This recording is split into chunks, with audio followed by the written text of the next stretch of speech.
Assalamualaikum warahmatullahi wabarakatuh. Saya Nuraida Hairunisa dengan nomor NIM 211170006. Video saya untuk menjelaskan materi psikologi pendidikan mengenai pengolahan informasi. Model pengolahan informasi. Menurut Suharnan tahun 2005, persepsi adalah suatu proses penggunaan pengetahuan yang telah dimiliki atau yang disimpan dalam ingatan untuk mendeteksi atau memperoleh dan menginterpretasi stimulus atau rangsangan yang diterima oleh alat indera seperti mata, telinga, dan hidung. Berdasarkan pengertian tersebut, maka dapat dikatakan bahwa persepsi adalah proses penginterpretasian informasi yang diterima menggunakan alat indera. Kognisi.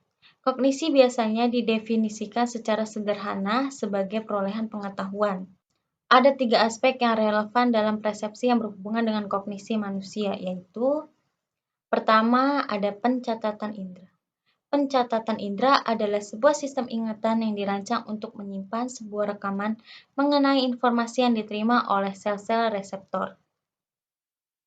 Pencatatan indera juga dikenal sebagai ingatan sensori yang dibedakan menjadi 2 macam, yaitu yang pertama ikonik. Ikonik merupakan sistem pencatatan indera terhadap informasi visual, gambar, dan benda konkret. Yang kedua itu ekonik. Ekonik merupakan sistem pencatatan indera terhadap informasi berupa suara. Aspek yang kedua ada pengenalan pola. Pengenalan pola adalah proses transformasi dan perorganisasian informasi yang masih kasar agar mempunyai makna atau arti tertentu. Aspek ini lebih dalam dari hanya sekedar menyimpan informasi yang masuk melalui reseptor. Dengan kata lain, dapat pula dikatakan bahwa aspek pengenalan pola ini adalah sebuah upaya untuk menata informasi yang masuk sesuai dengan karakteristik yang menonjol untuk ditempatkan sesuai dengan jenisnya. Aspek yang ketiga itu perhatian. Perhatian adalah aspek yang ketiga yang diartikan sebagai proses pemusatan aktivitas mental atau proses konsentrasi pikiran dengan mengabaikan rangsangan lain yang tidak berkaitan. Aktivitas ini menuntut pemusatan konsentrasi pikiran pada hal-hal yang menonjol dari sebuah informasi dan bekerja secara intens terhadap informasi tersebut dengan mengabaikan hal-hal yang tidak berkaitan. Model belajar pemrosesan informasi ini sering pula disebut juga sebagai cognitive information processing. Karena dalam proses belajar ini tersedia 3 taraf struktural sistem informasi, yaitu yang pertama, sensori atau intake register. Informasi masuk ke sistem melalui sensori register, tetapi hanya disimpan untuk periode waktu terbatas. Agar tetap dalam sistem, informasi masuk ke working memory yang digabungkan dengan informasi di long-term memory. Yang kedua, ada working memory. Pengerjaan atau operasi informasi berlangsung di working memory. Di sini berlangsung berpikir secara sadar.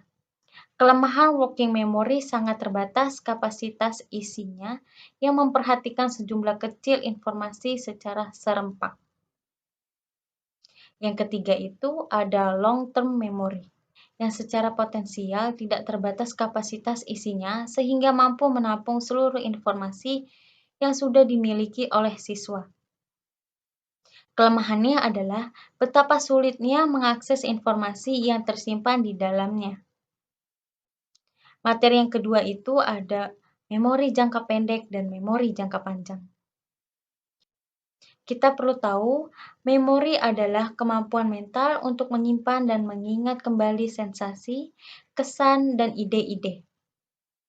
Memori merupakan kumpulan apa yang diingat sehingga memberikan kemampuan individu untuk belajar dan beradaptasi, serta memberikan kontrol dari penggunaan pengalaman masa lalu terhadap perilaku saat ini dan pengolahan berpikir di masa yang akan datang. Terdapat beberapa proses yang terjadi sebelum suatu informasi tersimpan sebagai suatu ingatan, yaitu Penyediaan informasi atau encoding.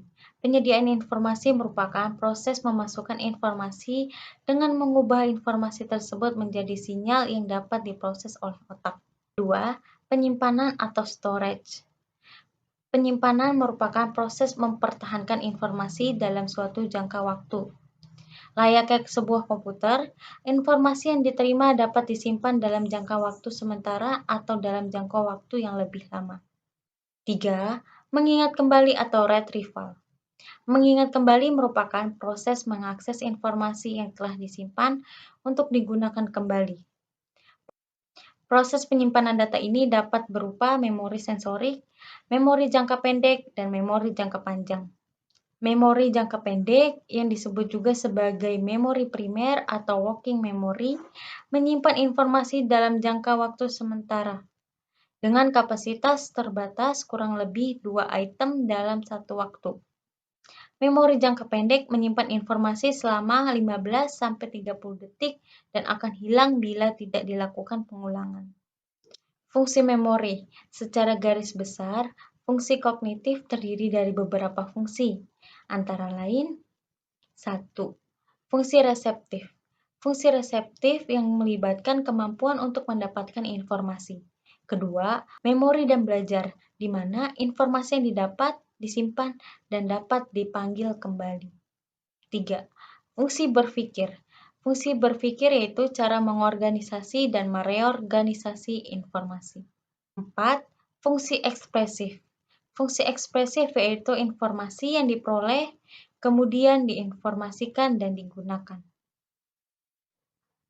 Memori jangka pendek atau short-term memory yang biasa disingkat dengan STM. Pemrosesan dan penyimpanan informasi dalam memori jangka pendek seorang anak.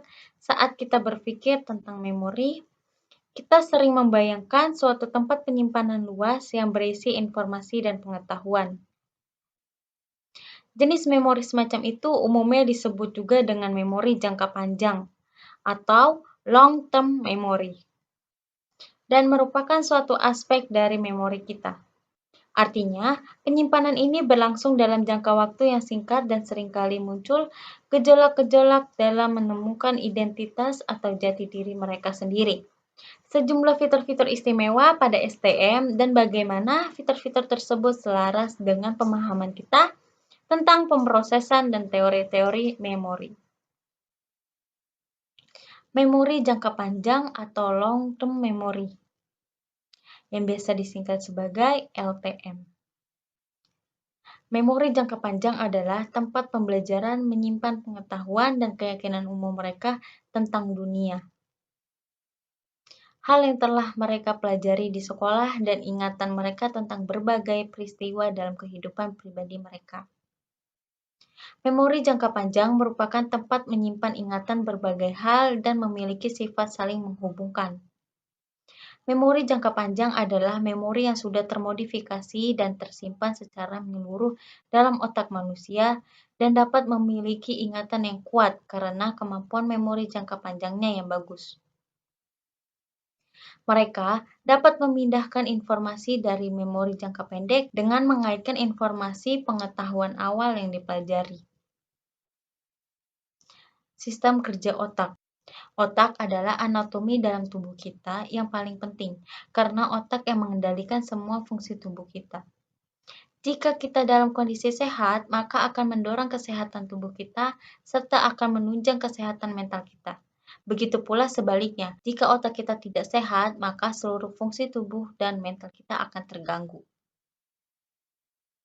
Pembagian otak dibagi menjadi 4. Yang pertama ada cerebrum atau otak besar.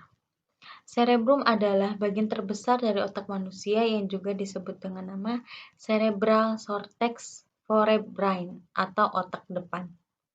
Cerebrum merupakan bagian otak yang membedakan manusia dengan binatang.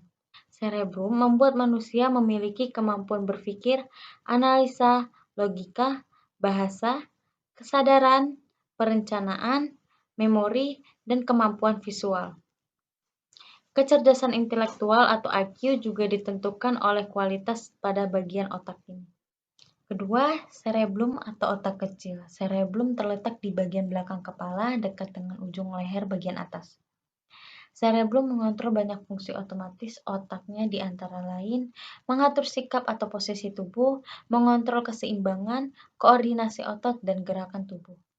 Otak kecil juga menyimpan dan melaksanakan serangkaian gerakan otomatis yang dipelajari seperti gerakan mengendarai mobil, gerakan tangan saat menulis, gerakan mengunci pintu, dan sebagainya. Jika terjadi cedera pada otak kecil, dapat mengakibatkan gangguan pada sikap dan koordinasi gerakan otot. Gerakan menjadi tidak terkoordinasi, misalnya orang tersebut tidak mampu memasukkan makanan ke dalam mulutnya atau tidak mampu mengancingkan baju. Yang ketiga, brainstem atau batang otak. Batang otak berada di dalam tulang tengkorak atau rongga kepala bagian dasar dan memanjang sampai ke tulang punggung atau tulang sumsum bagian belakang. Bagian otak ini mengatur fungsi dasar manusia termasuk pernapasan, denyut jantung, mengatur suhu tubuh, mengatur proses pencernaan, dan merupakan sumber insting dasar manusia yaitu sebagai fight or flight, lawan atau lari saat datangnya bahaya. Batang otak juga dijumpai pada hewan seperti kadal dan buaya. Oleh karena itu, batang otak sering juga disebut sebagai otak reptil.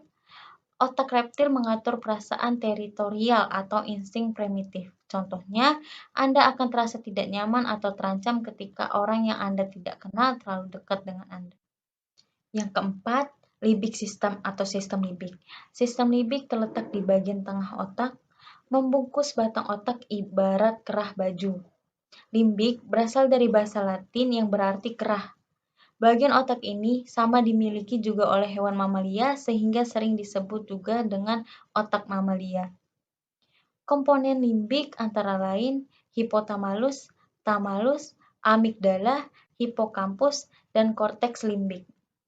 Sistem limbik berfungsi menghasilkan perasaan, mengatur produksi hormon, memelihara homeostatis, rasa haus, rasa lapar, dorongan seks, pusat rasa senang, metabolisme, dan juga memori jangka panjang.